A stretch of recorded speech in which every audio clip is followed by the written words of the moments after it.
తిరుపతి శ్రీ గోవిందరాజస్వామి వారి ఆలయంలో గురువారం ఉదయం కోయిల్ ఆలవార్ తిరుమంజనం ఘనంగా జరిగింది.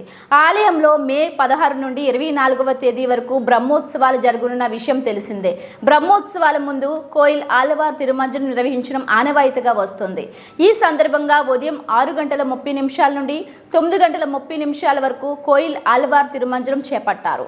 ఇందులో భాగంగా శ్రీ గోవిందరాజస్వామి వారి సన్నిధి, శ్రీ పార్థసారథి స్వామి వారి సన్నిధి, శ్రీ ఆండాల్ అమ్మవారు, శ్రీ కళ్యాణ వెంకటేశ్వర స్వామి, శ్రీ పుండరీకావల్లి ఆలయ ప్రాంగణం, గోడలు, పైకప్పు, పూజా సామగ్రి తదితర అన్ని వస్తువులను నీటితో శుద్ధి చేసిన అనంతరం నామకోపు, శ్రీచూర్ణం, కస్తూరి పసుపు, పచ్చాకు, గడ్డ కర్పూరం, గంధం పొడి, కుంకుమ, కిచిలిగడ్డ తదితర సుగంధ ద్రవ్యాలు కలగలిపిన పవిత్ర జలాన్ని ఆలయం అంతటా ప్రోక్షణం చేశారు. అనంతరం భక్తులను సర్వదర్శనానికి అనుమతించారు.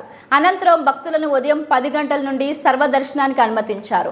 ఈ కార్యక్రమంలో తిరుమల చిన్నజీఆర్ స్వామి, ఆలయ deputy EO Shanthi, AEO Munikrishnareddy, superintendent Narayana, temple inspector Radhakrishna, అర్చక బృందం పాల్గొన్నారు.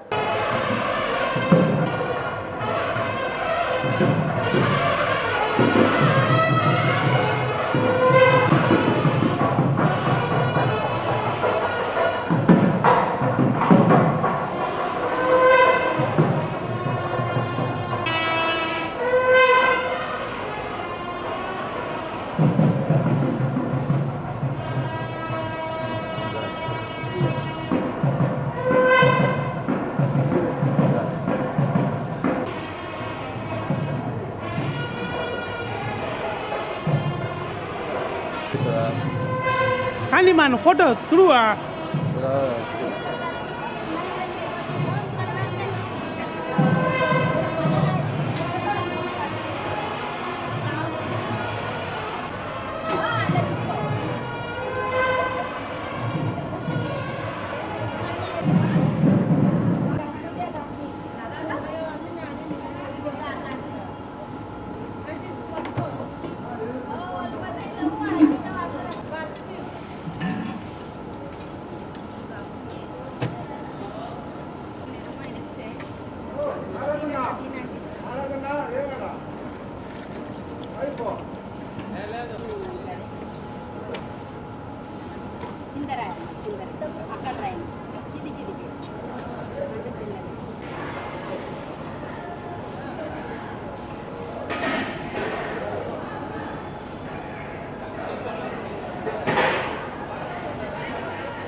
Okay.